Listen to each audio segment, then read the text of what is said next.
Okay, let's continue with behaviorism as the first theoretical perspective we would like to further explore. We are going to look into a definition and then study two particular kinds of learning, classical conditioning and operant conditioning, which are the central forms of learning studied from the perspective of behaviorism. But before we do that, we zoom into two researchers who have been very influential in this particular area of learning theory, Edward Thorndike and John Watson. Thorndike was a researcher who studied, for instance, the behavior of cats. Cats were put into cages, which were called puzzle boxes. And as soon as they were put in such a cage, the cat fiercely tried to find its way out of the cage, of course. And coincidentally, it pressed a lever which opened the door of the cage and enabled the cat to get out of the cage. Now, when you put such a cat back into the cage and close the door, the cat will more quickly find the lever and press it and jump out of the cage. And once again, the next trial, again put the cat into the cage, he immediately grabs the lever, opens the door and gets out of the cage. Now, this is what Thorndike considered the law of effect. An act which has been rewarded will return in the future, will be shown more often in the future because of this reward. So the act is strengthened, basically. That's the idea. So we can strengthen particular new forms of behavior by rewarding them, by providing positive reinforcement. And that is the law of effect as put forward by Edward Thorndike. Now, John Watson was more of a philosopher. He published his Behaviorist Manifesto in 1917, and we can have a small look into the first paragraph of the manifesto. I'll try to move my own face a bit in order to be able to read what is being written here. Okay, here we are. Psychology, as the behaviorist views it, is a purely objective experimental branch of natural science.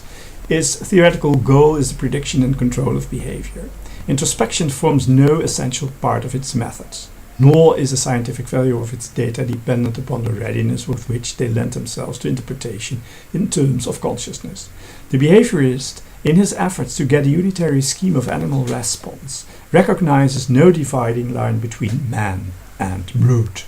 The behavior of man, with all of its refinement and complexity, forms only a part of the behaviorist's total scheme of investigation.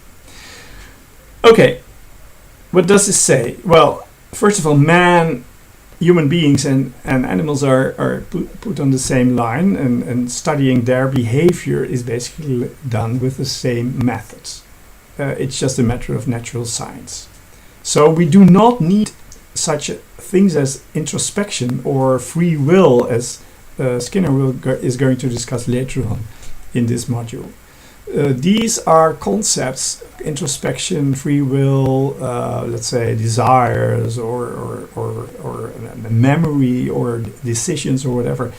They stem from the Middle Ages, in which we were not able to completely explain and predict human behavior. That's what we want. We want to predict and control behavior, and we are developing methods derived from natural science to study the behavior. And our basic, let's say, point of view is the human act, the human behavior, and the animal behavior for that matter.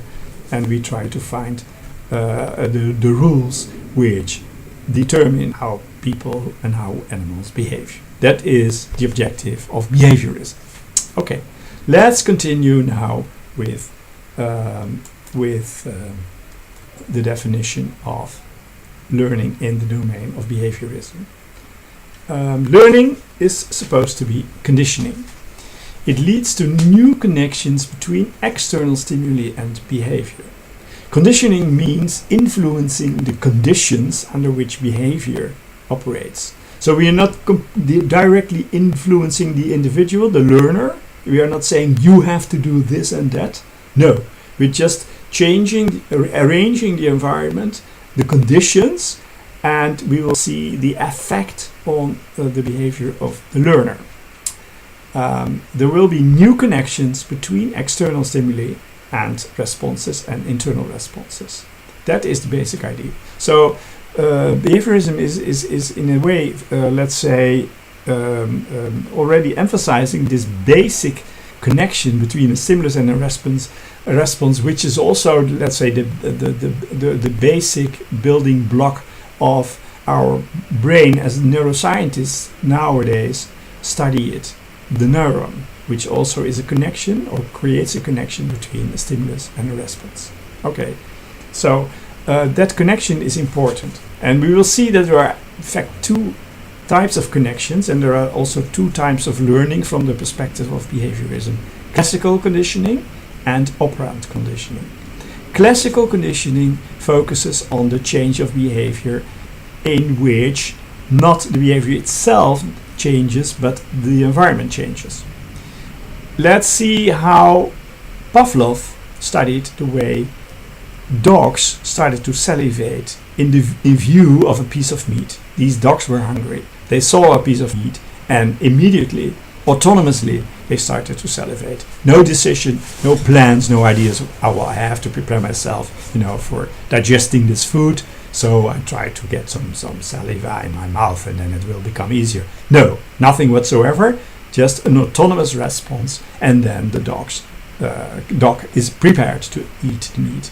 But whenever the meat was offered together with the sound of a ringing bell, Pavlov discovered that the dog also started to salivate when this bell started to ring without, any meat whatsoever. So there was a connection made between the ringing of the bell and the salivation response. A new connection, which was not existent before, but it created this connection, this learning process, the autonomous response of salivating as soon as the bell ringed. An interesting effect, and indeed an extension of the repertoire of the dog. Okay, now this seems all old-fashioned and laboratory-like, etc. But whenever we zoom into the way students behave in classrooms, we can see examples of what we call fear conditioning. Let me take my own example. I was a student in secondary school, not very able to do, the Latin exercises, translating pieces of Julius Caesar and whatever. So I often got very bad marks for that particular activity. Now, as soon as I saw the teacher, I already started to tremble, my heartbeat raised, etc. I started to sweat. And all these typical autonomous fear responses, which were connected to the act of translating, were also generalized to the teacher, Meneer Pramsma, who happened to be a former police officer. But anyway, that's not important. So he made some impression. He was a big man. But forget about that. The whole learning process is the fear conditioning, the generalization of the fear response to the person of the teacher, or even perhaps the book.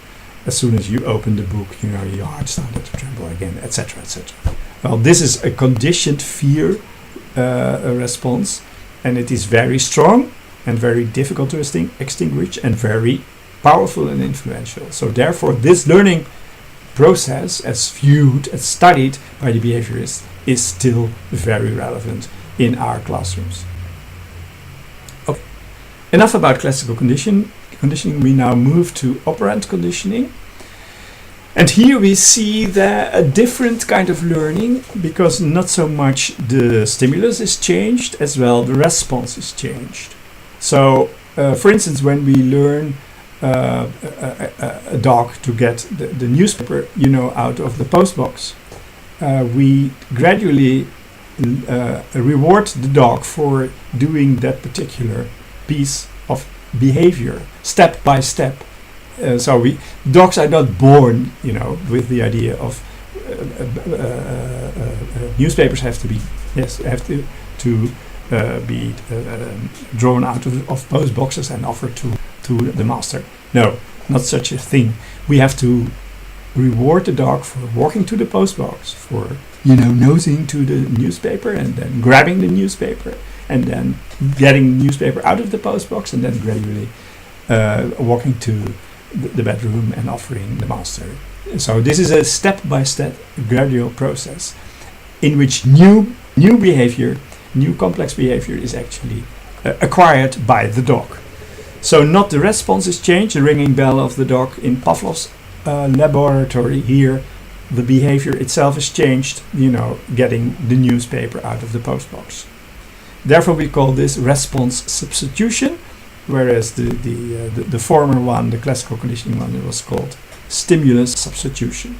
Okay, now let's watch a short interview with Beros Skinner, who is the most famous researcher in this area and who actually explains how pigeons are trained to peck on a particular disc to get some food, and how this is also an explanatory model for the way people behave. And then we return to the issue of free will. Let's see what he is going to say. I'll put myself out of the window here, because otherwise you are distracted and you have to of course watch the video. Oops, here we go.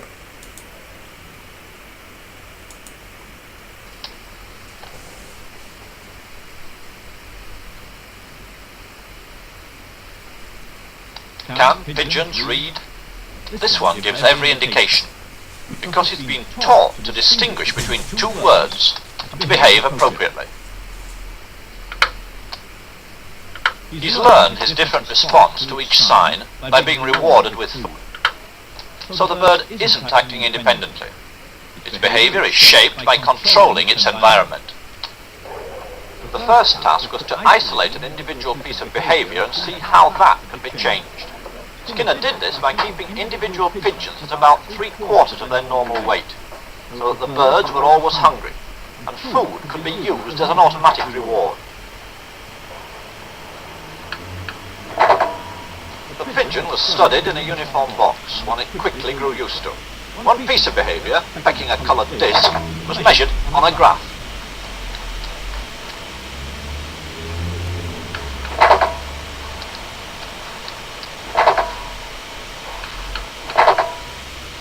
The pigeon learned that pecking the disc produced a reward. Then the behavior of pecking could be studied in relation to how often that reward was offered, or in Skinner's terms, what was the schedule of reinforcement. The main thing is what we call schedules of reinforcement. Reinforcement is what the layman calls reward, and you can schedule it so that the reward occurs every now and then when a pigeon does something. We usually use a response with a pigeon pecking a little disc, a little spot in the wall, and you reinforce with food. But you don't reinforce every time, perhaps every 10th time, or perhaps only once every minute or something like that. There are a very large number of schedules, and they have their special effects. And there is a good example of how you can move from the pigeon to the human case, because one of the schedules which is very effective with rats or pigeons is what we call the variable ratio schedule, and that is at the heart of all gambling devices and has the same effect. The pigeon can become a pathological gambler just as a person can. Now, the fact that we found that out with pigeons and could prove it by removing and changing the schedule makes it easy for us to interpret the case with the human subject. We don't say that the human subject gambles to punish himself, as the audience might say, or gambles because it feels excited when he does so. Nothing of the sort. People gamble because of the schedule of the reinforcement that follows, and this is true of all gambling systems. They all have variable ratios built into them. So what we've learned from the pigeon made it possible to interpret this vast field very effectively. Where does that leave free will? Because we all think we have a choice of whether to do things or not to do things. Yes, but you see, it leaves it in the position of a fiction. We have assumed somehow or other that these internal states, feelings, and so on, have initiated something. They have started something. They have created. We have done something in a voluntary way. We have willed to act. If you now look at the actual history, you find that there are external reasons why this has happened. In other words, by discovering the causes of behavior, we can dispose of the imagined internal cause. We dispose of free will as an American divine of the 18th century, Jonathan Edwards, did. He said, we believe in free will because we know about our behavior, but not about its causes. And of course, it's the object of the science of behavior to discover causes.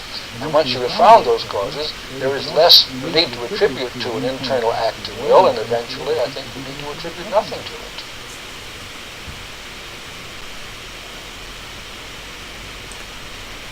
it. Okay, here I am again.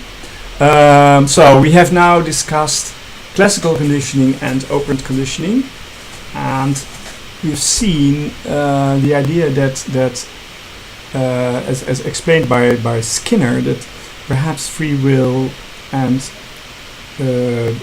determination in behavior and motives and emotions are not relevant anymore, because we don't need these concepts to explain why people behave. We just look at the consequences of behavior, at the conditions of behavior, in order to understand how people act. And that's enough, and that leaves us with enough explanatory power, in fact, to predict and control behavior, as John Watson was stating. Okay, this position is important. It is relevant. It's still very relevant, because we can, as I explained already with the fear conditioning example, see very powerful and influential examples of these kinds of learning in everyday schools. Therefore, we are helped with this perspective. But of course, there are other perspectives as well, as we will soon discover.